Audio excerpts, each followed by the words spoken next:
मांस के टुकड़ा ऊपर कलाम। कहन यार भीम सोचन हंसवा के पंखवा पे राम और राम, चोंच में मांस के टुकड़ा ऊपर कलाम। सोचते सोचते हस्तिनापुर चले आए लेकिन मतलब नहीं जान पाए। अर्जुन के नंबर आए। अर्जुन के बुलायन कैसे अर्जुन अर्जुन तैयार हो गए बिल्कुल जाप। अर्जुन को पूरब दिशा की ओर भेजे। जब अर्जुन के पूरब दिशा की ओर भेजे तो लाइन तर्ज लग गई।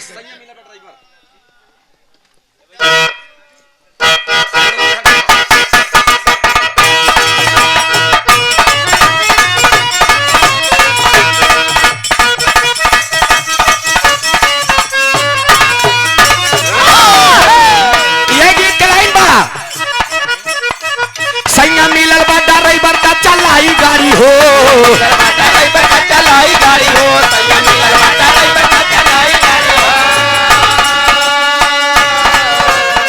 सैया मिलल बड़ा ड्राइवर का चलाई गाड़ी हो। कारी पाउच के पियाई तो लड़ाई गाड़ी हो। कारी पाउच के पियाई का लड़ाई गाड़ी हो। कारी पाउच के पियाई कारी पाउच के पियाई का लड़ाई गाड़ी हो। कारी पाउच के पियाई का लड़ाई गाड़ी हो। लेकिन इधर कहानी पे ध्यान दिया। सुन के बात पूरब दिशावा में आए अर्जुन जी। पूरब दिशावा में आए अर्जुन जी। पूरब दिशावा में आए अर्जुन जी। सुन के बात पूरब दिशावा में आए अर्जुन जी। देखे अचारज के आंख चकर आए अर्जुन जी। देखे अचारज के बात चकर आए अर्जुन जी। देखे अचारज के बात देखे अचारज के बात चकर आए अर्जुन जी। अर्जुन पूरब के दिशा में गए। जब पूरब के दिशा में गए तो एक बियाबान जंगल रहे। जब वही जंगलवा में गए देखे तो हुआ कि भैंस चारा चरत रहे। देखा भगवान श्री कन्हैया के माया वो भैंसिया चारा चरत रहे। कैसे जानता सारा सिस्टम होकर उल्टा रहा। मतलब भैंसिया चारा पुछिया के ओरी से चरे अब मोहिना कैती से उगल। अर्जुन कहने ये भैंस तो पहली बार देखा था। ध्यान दे बिरहा पे सुने वाले प्रेमी खूब मजा लिया होत का बा। चारा एक भैंसिया पूछी ऐसे खात बा। चारा एक भैंसिया पूछी ऐसे खात बा। चारा एक भैंसिया पूछी ऐसे खात बा। सोचे लगे अर्जुन की गाड़ा बुझात बा। सोचे लगे अर्जुन की गाड़ा पर बुझात बा। सोचे लगे अर्जुन की गाड़ा पर बुझात बा। तब उल्टे पाव चाटते से आए अर्जुन जी। उल्टे पाव चाटते तभी आए अर्जुन जी। तब उल्टे पाव चाटते ही आए अर्जुन जी।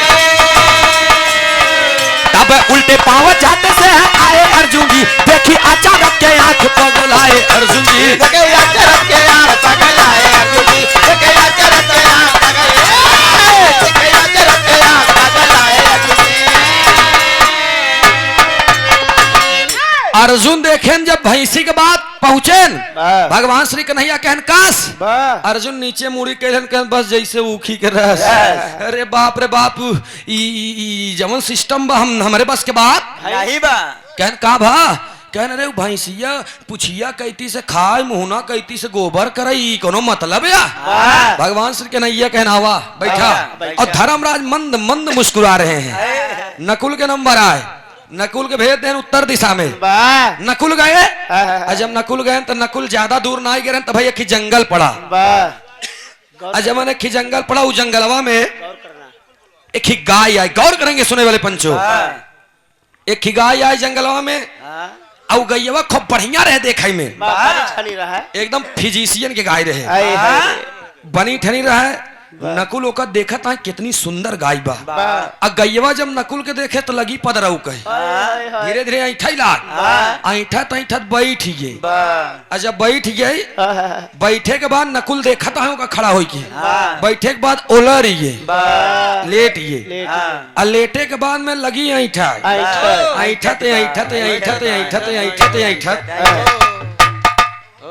पीछा हो गए नकुल कहती आगा हो गए हो की 5 मिनट और देखे तो गैया बच्चा दे नकुल कहे नाई बनी ना चौकाड़ी ना तो लटकी डायरेक्ट बिया जब इतना कहन नकुल हाँ। कहने यार ई काया 5 मिनट और रुके हाँ। गैयवा एक ही बछिया के जन्म दे है। जब बछिया के जन्म दे बछिया तनी तनी चलाई लाग बा अपने माई के दूध हेरत बा बा तब तक मैयवा खुद उल्टा अपने बछिए के दूध पिए ला है। नकुल कहन रे हाँ। ई तो जितना सिस्टम देखत है उल्टा ही होत बा हाँ। सोचते सोचते हस्तिनापुर चले आए मतलब नहीं जान पाए। कहन महाराज माई अपने बिटिया के दूध पिए तो ये काया हाँ। सहदेव का नंबर आए जब सहदेव चलन तक लाइन तर्ज लग गई आवा चले धान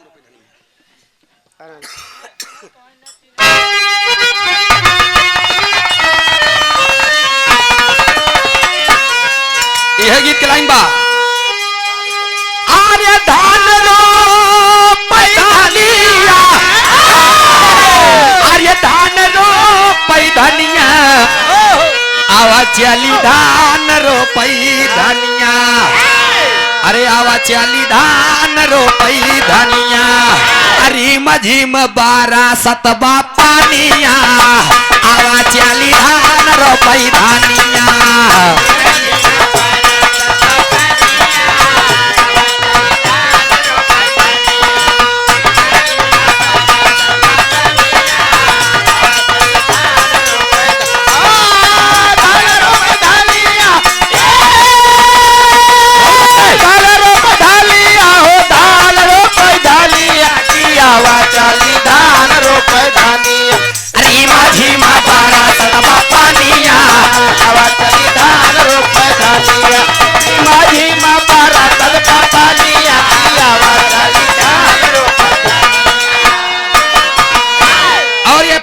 यादव जी के तरफ से आप सभी जैतापुर वासियों से निवेदन है कि बाबा यादव को बीडीसी बनाइए और गांव का समूह का विकास कराइए। अच्छा बीडीसी भैया के अंडर में का चीज आवा था? आवा था नारी और आवा था, नारी आवा था, खड़ंजा आवा था, खड़ंजा आवा था। हाँ। अरे मोर भाई तू बीडीसी रहना एक बार। हाँ। हाँ 100 रुपया का पुरस्कार माई भगवती करे विजय के तिलक लगे एक बार बीडीसी आप लोग बनाए दे और गांव का समूह का आप लोग विकास देखिए। छोटे लाल यादव जी, लल्लू भैया और छोटे लाल कोष्टक में लल्लू भैया 51 रुपया का पुरस्कार माई दुर्गा भंडार भरे रखे हैं। आवा अच्छा गणेश पंडा महाराज ना एक काम कर बहुत मेहनत करे हाल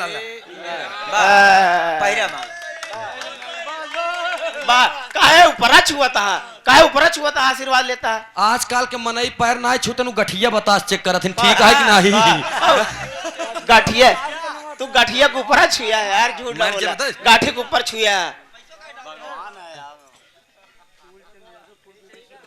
फूलचंद यादव पूर्व बीडीसी बांसोपुर की धरती से 51 रुपया का पुरस्कार माई भगवती करे फिर से बीडीसी हो जा प्रधान हो जा हमका याद करा हम आई बिरहा गावे।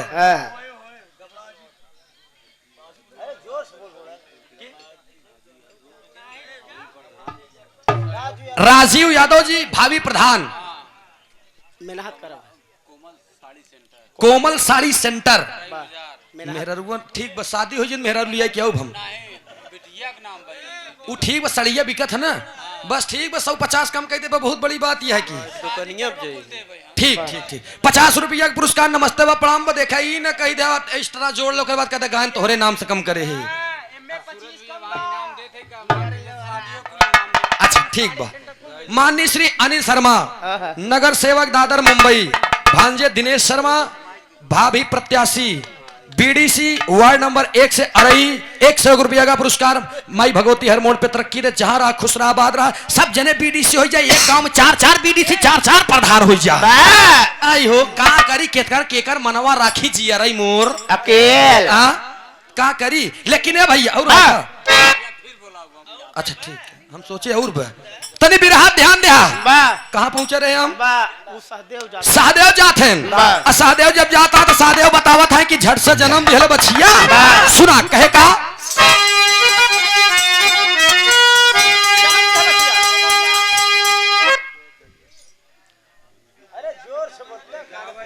बाबा बीडीसी 51 रुपया का पुरस्कार जैतापुर की धरती से हाँ मैं भगवती हर मोड़ पे तरक्की दे अब कहाँ करी वाह। ए भैया वाह। आवा जब भागत अरे कैले सहदेव हो कैले सहदेव हो कि देखा एक और गैले सहदेव कुआं के पानी बढ़ी जाए हो हट से तब आए सहदेव कुआं के पानी बढ़ी जाए हो भगवान में आए सहदेव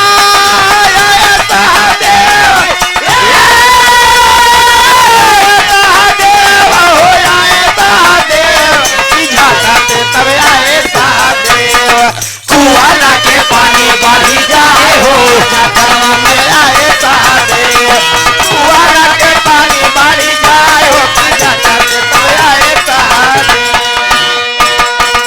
ए भैया सहदेव लास्ट में गए बेचारू दक्षिण एरिया में और गए चला जाता है उनका कुछ मिलता ही नहीं बा कहन तीन तीन ठी पागल जाके बैठा है वाह। क्योंकि हाथी मिल गई वाह। क्योंकि भैंस मिल गया वाह। क्योंकि गाय मिल गई वाह। हमका कुछ भेटाता ही नहीं बा ओहो। गए एक ऊंचे शिखर पे बैठ गए ना राम सोचत है कि हम कुछ देखब नहीं भे हम बताई का वाह। भगवान श्री कन्हैया के माया देखा पीछे से जल की आवाज आवेला वाह। जब जवल की आवाज लग भल भल भल भल भल भल भल भल भल भल भल भल भल भल बस बेटा जब जल की आवाज आवेला वाह। तब पीछे सहदेव देखे न जब हाय हाय हाय। देखे न तो कि बड़ा के कुआं रहा वाह। और जब आऊ लंबा तनी से मुड़ी डाले तो देखे नहीं एक कुआं नहीं पांच पांच कुआं रहे एक कुआं बीच में रहा चार कुआं और चारों पांचों कुआं एकदम बराबर वाह। देखे न बीच वाला कुआं उबाल मारत रहन हाँ।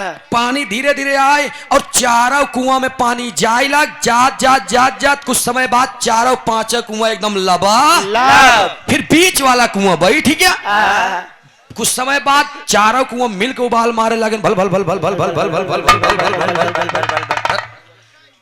कुछ समय बाद देखें जब पलट के तो चारों कुआं से उबाल मारत रहे पानी और चारों कुआं के उबाल मारे धीरे धीरे बीच वाले में पानी जाता ही बा जाता ही बा जाता ही बा जाता ही बा जाता ही बा जाता ही बा जाता ही बा भरता ही नहीं भरता ही नहीं। जाता ही बा चार चार कुआं मिल के बीच वाले कुआं के भर नहीं पाता है सहदेव के न रे यार बीच वाला कुआं के ले चारों भर देस वाह। चार ठी मिल के सारे बीच वाले के नहीं भर पाता है कौन मतलब वाह। सोचते सोचते हस्तिनापुर चले आए लेकिन मतलब नहीं जान पाए। धर्मराज के नंबर आए धर्मराज मुस्कुरा दिए और शेड़ों में गिर गए यदुनंदन आह। मुझे कहीं नहीं जाना है वाह। कहने ये क्यों कहने मैं यहीं बैठे बैठे वाह। अपने चारों मूर्ख भाइयों की बातें और इनका चेहरा देख रहा हूँ वाह। कि हस्तिनापुर का राज चाहिए वाह। बुद्धि तनिकौ नहीं आहा। कन्हैया जी कहने मतलब कहने मुझे राज नहीं चाहिए स्वामी हाँ। लेकिन वाह। मैं अपने चारों मूर्ख भाइयों के अचरज का मतलब ये जो माया आपने खेला है ना हाँ। इसका अर्थ मतलब मैं बता सकता हूँ बात गौर करना। अरे गौर करेंगे सुने वाले बिरहा प्रेमियों आहा। कहनी कैसे कहनु जवन भैंसिया पूछी की ओर इस चारा चरत रही हाँ। मोहना कहती सो गलत रही एकर मतलब बतावा टेरी के भाव में बताओ प्रयागराज को ओरिजिनल खाटी टेरी में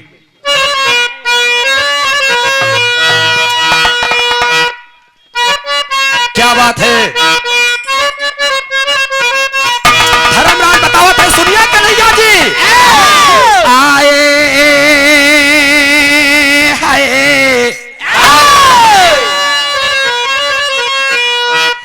अरे आई है कल युग में राज चलई है ही जाड़ा आई है कल युग में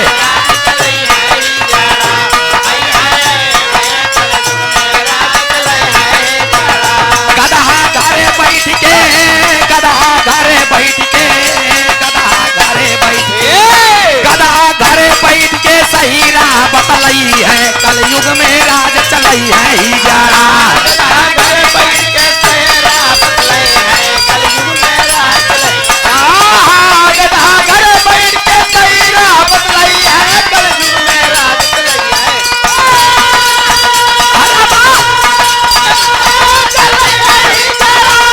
चलई है कल युग में राज चलई है।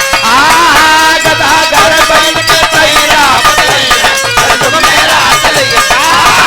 गधा घरे बैठ के सही राह बतलई है कल युग में राज चलई है। गधा घरे बैठ के सही राह बतलई है कलयुग में राज चलई है जरा। कहन एकर मतलब वाह कहन प्रभु आने वाले कलयुग में, अब कलयुग ही आवत बा, कहन हाँ कहन आने वाले कलयुग में एक ऐसा समय आएगा जौन काम होई उल्टे होई, कहन मतलब कहन बेटा बाप बाप अपने बेटवा के पाल पोस के बड़ा कर दी, जब वो जवान हो जाई ना बनारस के अली गईली मिर्जापुर के रे आजकल के वीर सपूत बापों के कहा बे, अगर एक पैक लग गा हो जाए आप बराबर एक पैक लग गया तो पापा अब आज के बाद ना पिए पापा, और दूसरा पैक लग गया बे सारे तू खुद ही पिए थे हमका कारो का ब्याह, और तीसरा पैक लग गया तो अपने पापा का पापा मैं आऊंगा मुझे खाना रख देना पापा। भगवान श्री कन्हैया कहन ओ मतलब उल्टा होई कहन हाँ कहन एक बात और बतावा कहन कवन कहन जवन हंसवा के पंखवा पे राम और राम चोंच में मांस के टुकड़ा ऊपर कलाम एकर मतलब कहन स्वामी आने वाले कलयुग में ध्यान देंगे आप लोग, मैंने बताया ना कि बिरहा बहुत सुन आप मजा ले हमसे खूब, लेकिन लास्ट में बिरहा का जो मैं निचोड़ बताऊंगा वास्तव में आप लोगों के दिल में जा करके बैठ जाएगा और आप लोग सोचेंगे 22-23 साल के लवंडा यार कुछ न कुछ बता रहे हैं धर्मराज कि वो हंसवा के पंखवा पे राम राम चोंच में मांस के टुकड़ा ऊपर कलाम एकर मतलब या वो हथिया जवन रही ना वो का पंडित मान ले।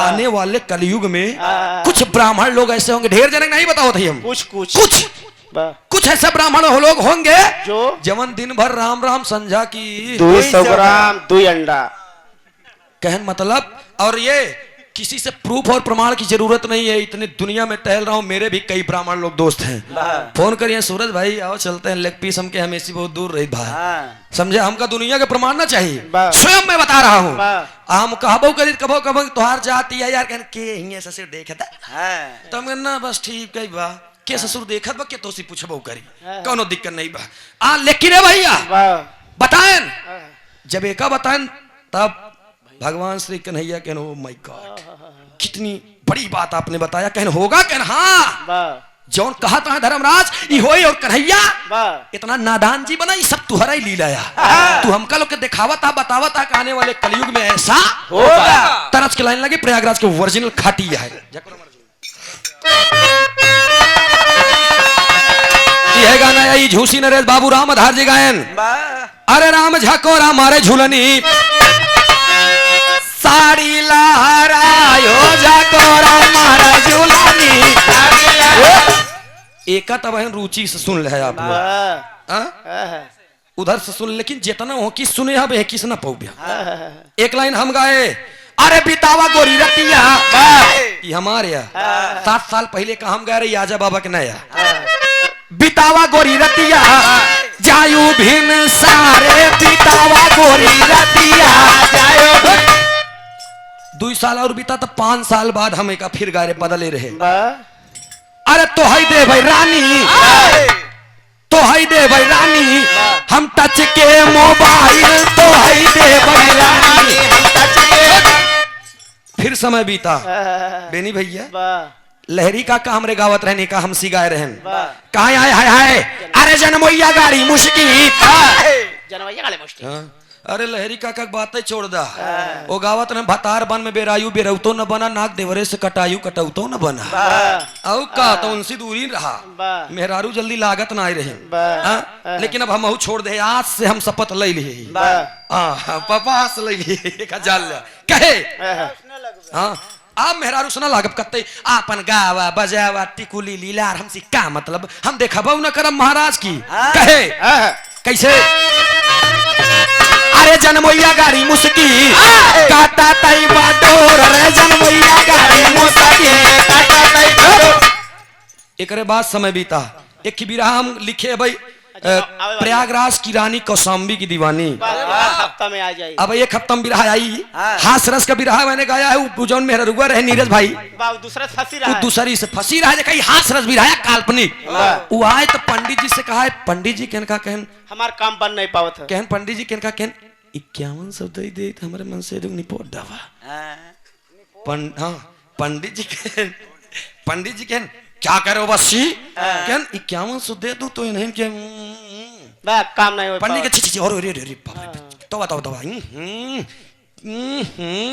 क्या कह रही हो तुम? और मैं कौन ये जब इतना कह क्या कर रही हो?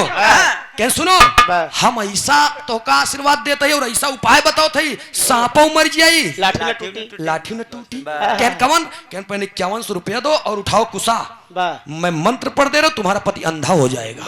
और जब तुम्हारा पति अंधा हो जाएगा तो तुम्हारा भी एक अलग धंधा हो जाएगा। तुम आराम से घूमो। ये हाथ सरस के विराम गाए खूब अच्छे से गाया। अब उजाय के गावत आए और के कहा बका कहा में मार साहब मनावत मेहरारू पागल।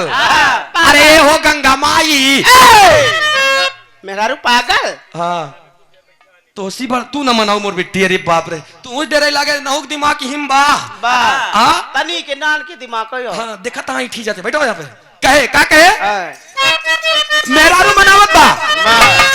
अरे हो गंगा माई बालम के अखिया फोड़ दिया। ये हो गंगा माई बालम के अखिया फोड़ दिया। और समय बीता हमारे टप्पे नाना गाय निकला का गायन मार साहब। अरे बड़ा निकला गाय ढेर गवैया कहनी बाबू राम कैलाश किया। अब हमसे मिला हम बताई बाबू राम कैलाश का गाय रहे। एक हमारा नाना टप्पे लाल हलचल लिखे पूरा अंतरा सहित गाई थी हम। अरे बड़ा निकला गाय तोहार गोरी का जरा बड़ा निकला गा गोरी का जरा बड़ा निकला गा तोहार गोरी का जरा बड़ा तोहार गोरी का जरा तोहार गोरी का जरा बड़ा निकला गा तोहार गोरी का जरा बड़ा निकला गा तोहार गोरी का जरा बड़ा निकला एकरे आगे के बताओ थे। अरे माटी के मूर्तिया पे कारा जिन गुमानावा माटी के मूर्तिया पे कारा जिन गुमानावा माटी के मूर्तिया पे कारा जिन गुमानावा। और सुना माटी आई में मिली जाई माटी वाला तानावा माटी में मिली जाए माटी वाला तानावा माटी में मिली जाई माटी वाला तानावा। लास्ट लाइन बड़ी दर्दनाक लिखे हमारे टप्पे नाना। अरे छलकई न पावा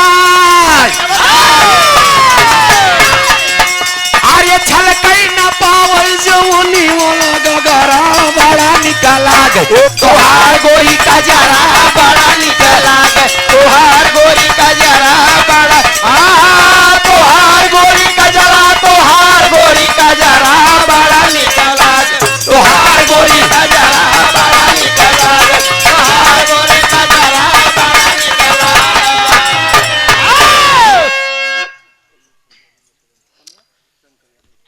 और ये बड़ा ही शानदार पुरस्कार कमला शंकर यादव जी इस भाव पर प्रसन्न होकर पीडब्ल्यूडी से 101 रुपया का पुरस्कार आपके श्री चरणों में कोटि कोटि नमन प्रणाम आशीर्वाद दे हम बच्चे कला में कामयाब रहे। किथा वाला डामल में चपके के बाद पैसा निकला था कहाँ जूता नहीं निकला पैसा के बाद छोड़ा। और चंद्रभान यादव हमारे मामा जी झूसी म्यूजिक के डायरेक्टर हैं प्रोवाइडर हैं आप श्री चंद्रभान यादव जी 151 रुपया का पुरस्कार आपके श्री चरणों में कोटि कोटि नमन बा मामा जी के श्री चरणों में बहुत बहुत नमस्ते बा प्रणाम बा आशीर्वाद की आकांक्षा बा। ए भैया तनी हमारे बिरहा पे ध्यान दा तू ही मतलब बताएं जब तिसरका के मतलब आए ना भगवान श्री कन्हैया पूछत है का पूछेन। अरे बोले हैं कन्हैया ए भैया बोले हैं कन्हैया बतावा धर्म राज हो बोले हैं कन्हैया बोले हैं कन्हैया बतावा धर्म राज हो बोले बतावा धर्म राज हो बतावा धर्म राज हो बोले हैं कन्हैया बतावा धर्म राज हो बोले हैं कन्हैया बतावा धर्म राज हो बोले भगवान श्री कन्हैया जी कह रहे धर्मराज अरे बिटिया के दूध काहे पियस महातारी बिटिया के दूध काहे पियस महातारी बिटिया के दूध काहे पियस महातारी।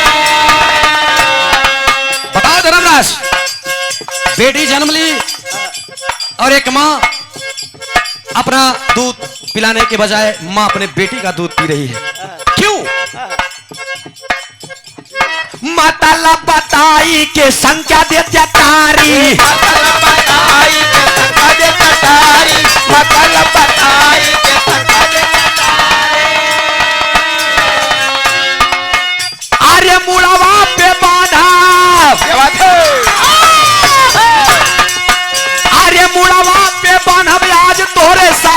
धर्मराज हो बोले है कन्हैया, बतावा धर्मराज हो बोले है कन्हैया, बतावा धर्मराज हो, या प्रतिष्ठा के माहिर बहुत अच्छे। बतावा धर्मराज हो, बतावा धर्मराज हो, बोले है कन्हैया, बतावा धर्मराज हो, बोले है कन्हैया, बतावा धर्मराज हो, बोले है कन्हैया।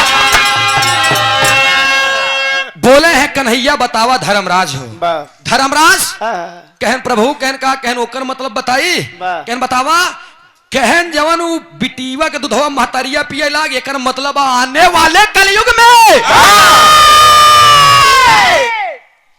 ऐसे ऐसे बच्चे होंगे, कुछ जगह पर देखने को भी मिलता है। कहन आने वाले कलयुग में माई बाप अपने बिटिया के धन वाह, खई हैं, खई है। इतने पे भगवान श्री कन्हैया प्रश्न उठा दिए, ये क्यों, ये क्यों? अगर माई बाप अपने बिटिया के धन खई है तो क्यों? क्यों? धर्मराज की आंखों में आंसू आ गया। पहापट की लाइन में बतावा थे धर्मराज।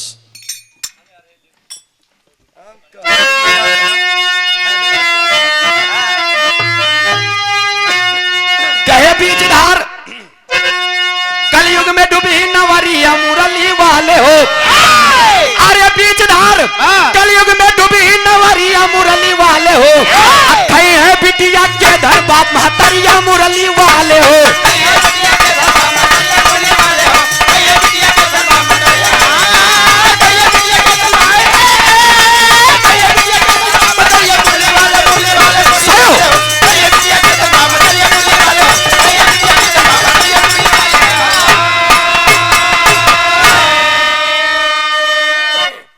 एक माई बाप चार लड़का के ख्याल करी,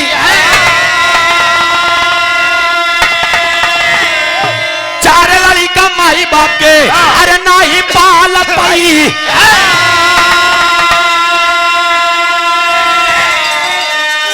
अरे कुआं के पानी देत बात खबरिया मुरली वाले हो, कही है बिटिया के धन बाप महतरिया मुरली वाले हो। कहन प्रभु आए, हाय, कुआं का पानी, वाह, इस- कुआं के पानी देत बा खबरिया मुरली वाले हो, खई है बिटिया के धन बाप महतरिया मुरली वाले हो। मतलब स्वामी वो जो एक कुआं बीच में था, चारों कुआं ओरे ओरे, इसका मतलब है जो बीच वाला कुआं उबाल मारा चारों भर गए और चारों ने मिल करके मारा, बीच वाला नहीं भरा। इसका मतलब है बीच वाले कुआं का उपाधि स्थान माता पिता का दर्जा दिया गया। माई बाप अपने चार लड़का के पैदा करी है, पाल पोस के बराबर बड़ा कर दी है। वाह। यानी बीच वाला कुआं चारों को भर देस, वाह। लेकिन चारों मिल करके बीच वालों को नहीं भर पा रहे हैं। जानते हैं क्यों? वाह, वही बच्चे। बच्चे जब जमा हो जाएंगे तो चार लड़का से एक माई बाप न पाला जाए हैं। रे बाप रे बाप, नहीं कुंडई में तई समझे कि नहीं रे? ए भैया हमरे बात पे तनी ध्यान दे, ध्यान दे, हो गया वो तनी समरे बात। भगवान श्री कन्हैया से वाह, धर्मराज रोते हुए कह रहे हैं, कन्हैया आपने ये जो लीला दिखाई मुझे देखने में थोड़ा सा भी कष्ट नहीं हुआ, लेकिन इस बात को बयां करने में मुझे बहुत तकलीफ हो रही है कन्हैया। आने वाले कलयुग में एक माता पिता चार बच्चों को पाल पोस कर बड़ा कर देंगे। कभी ये नहीं कहेंगे कि आज मेरा बड़ा वाला बेटा खा ले तो छोटा ना खाए, माझिन खा ले और बड़ा वाला ना खाए। सबको बराबर का हिस्सा लगा करके एक नजर से माता पिता देख करके और जमा कर देंगे। लेकिन जब जमा होने के बाद वही अवस्था। एक बात मैं और कहना चाहूंगा, जितनी जरूरत हम बच्चों को माँ बाप की होती है बचपने अवस्था में साथियों, उतनी जरूरत माँ बाप को अपने बच्चों की होती है अपने चौथेपन में, बुढ़ाई दाव। लेकिन अच्छा, गणेश पंडा चौथेपन के मजा लेते हुए 21 रुपया पुरस्कार, बहुत बहुत नमस्ते बा, आशीर्वाद की चाबा। बस ऐसे देखत रहा, कई बार दुर्गा माई के और बैठा के मना लिए थे। हाँ देखा जब माई भगवती करे मनावे, खूब दिन तक मनावे, आशीर्वाद की चाबा। लेकिन ये भैया हो, भगवान श्री कन्हैया जब बताए, आज हम आप लोगों को अपनी आंखों से भी देखने को मिलता है, कहीं कहीं पर ऐसे भी बेटे हैं, बहुत कुछ है, नालायक बेटे हैं, बेहुदा है, बेवकूफ है, जो अपने माँ बाप को बुढ़ाई अवस्था। उन्हीं के हाथों से बना हुआ महल, वाह। उन्हीं के हाथों से बना हुआ पक्का घर। हाँ, पूरे गृहस्थी। जब आई जी बड़की अम्मा हरे ना, नौकी माई हरे, तो उनका बड़े कहे बाबू ये कहीं का कहीं जो बरदवानी बाप तू दोनों पराने हुआ रहा यहाँ हम लोग रहा।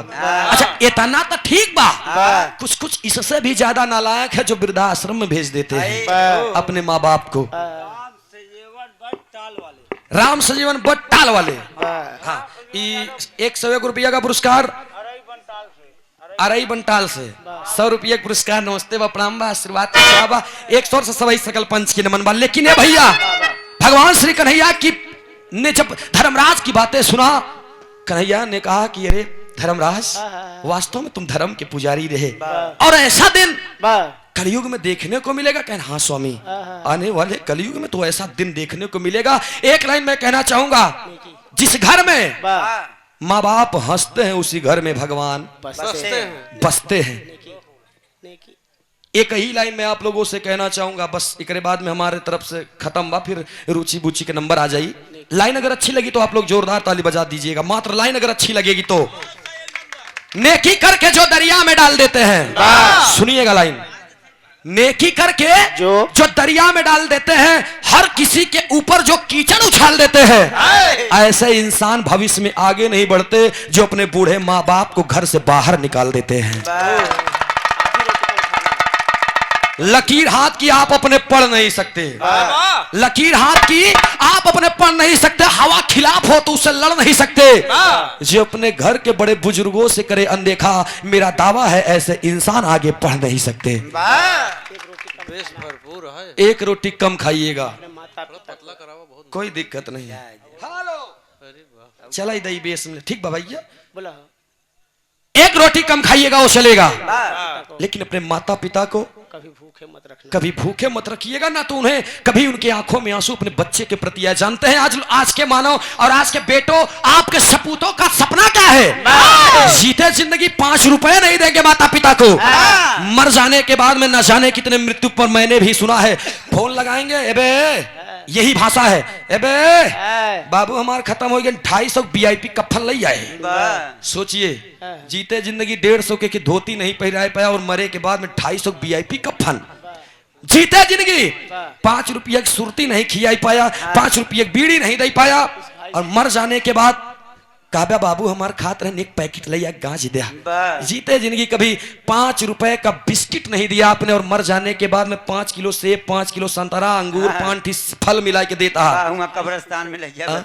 उस माता पिता से पूछिए जिनके कोई संतान नहीं है, और उन संतान से जाकर के पूछिए जिसके सिर पर माँ बाप का साया नहीं है। माननीय श्री सतीश यादव जी, प्रधान प्रत्याशी भाभी गरीबों के मसीहा, युवा गरीब मजदूर किसान सम्मान में सतीश यादव हैं मैदान में। अच्छा, युवा गरीब मजदूर किसान सम्मान में और सतीश यादव हैं मैदान में। कहां मैदान में? पूर्व BDC अरई हंडिया प्रयागराज, 101 रुपया का पुरस्कार। बहुत बहुत नमस्ते बा प्रणाम बा आशीर्वाद की चाह बा, 100 से सभी सकल पंच के नमन बा। यही से हमारे बिरहा के समापन बा। छाप आल्हा के लाइन में कहना पड़ा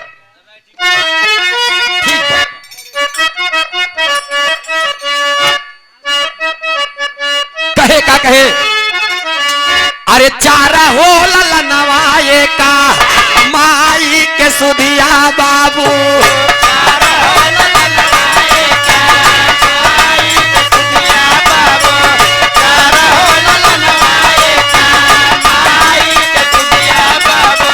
चारा लाल बनी है माई बाबू के कहा,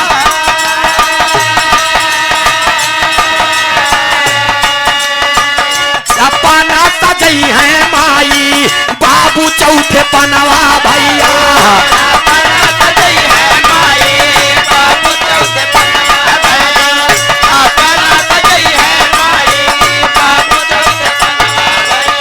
लेके लाल निकल जई है जैया गाता।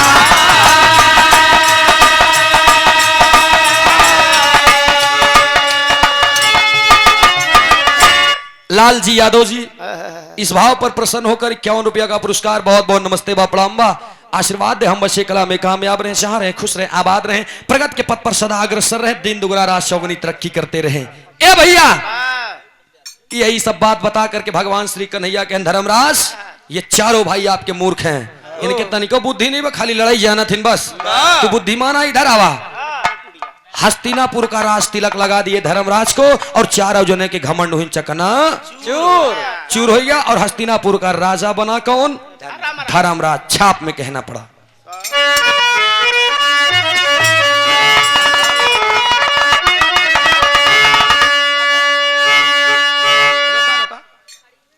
नहीं बोली क्या हवा पागल या पता नहीं कहीं हम कबो कबो खाना खाई थी तो मैं चटनी छोड़ दी थी, तभी राग आई थी एक तर्ज छोड़ देते मैं कौन खाती है खाना खाती हाथ ही जाए धोते कब कब हाँ हुआ से आई तिनके हम कपड़ा में पोछी भैया का समझा था कहना पड़ावा।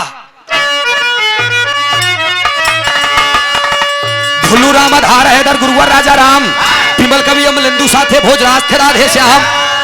कलयुग में राज चलई है ही जड़ा, अरे कलयुग में राज चलई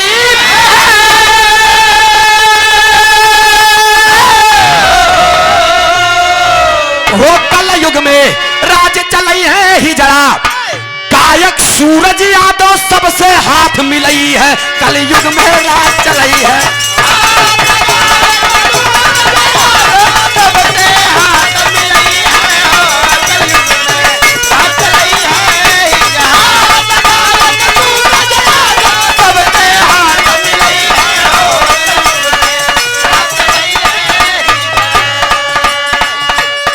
और ये बड़ा ही शानदार पुरस्कार भैया हमरे जम दावा यादव बाबा यादव ना बाबा यादव एक मर्जेदापुर की धरती से भावी प्रताप प्रत्याशी बीडीसी 51 रुपया का पुरस्कार। अच्छा पुकारे के हुए होता ना बा 101 रुपया का पुरस्कार भैया के नमस्ते बा प्रणाम बा। आशीर्वाद दे हम बच्चे कला में कामयाब रहे, जहां रहे खुश रहे आबाद रहे। कहे दिल लगी ने दी हवा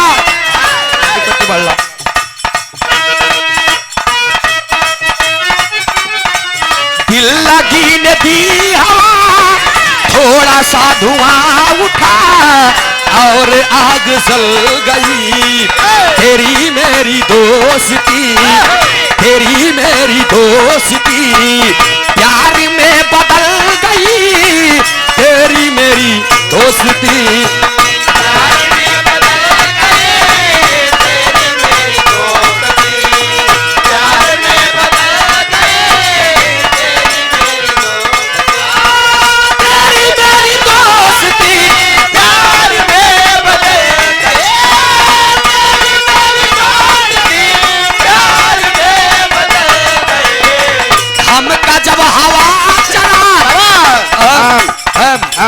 माने घमंड घमंड माने अहंकार। अहंकार किसको हुआ? रावण को। जियो बेटा जियो बच्चे कहना पड़ा सॉरी।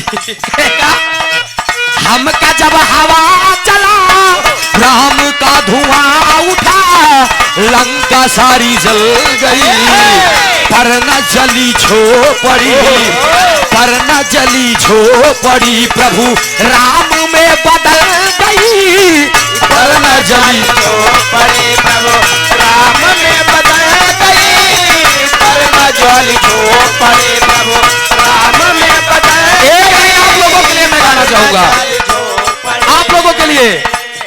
दीवाना दिल हुआ दीवाना,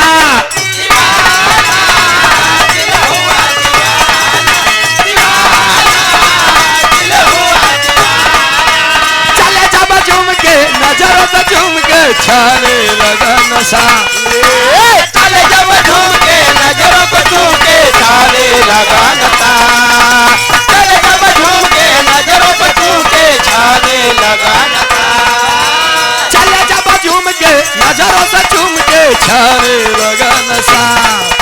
मोहब्बत होत क्या है जाना, मोहब्बत होत क्या है जाना, मोहब्बत होत क्या है जाना, और ये दीवाना दिल हुआ दीवाना। गावे बजावे में समझावे में कोनो त्रुटि भइल हुई तो आप लोग क्षमा कीजिएगा। रुचि बुचि से नंबर ला। बहुत बहुत धन्यवाद। मिलते हैं छोटे से ब्रेक के बाद अगले एपिसोड में। हेलो, एक बार जोरदार ताली हो जाए। बोलिए मां दुर्गे की, बोलिए मां दुर्गे की।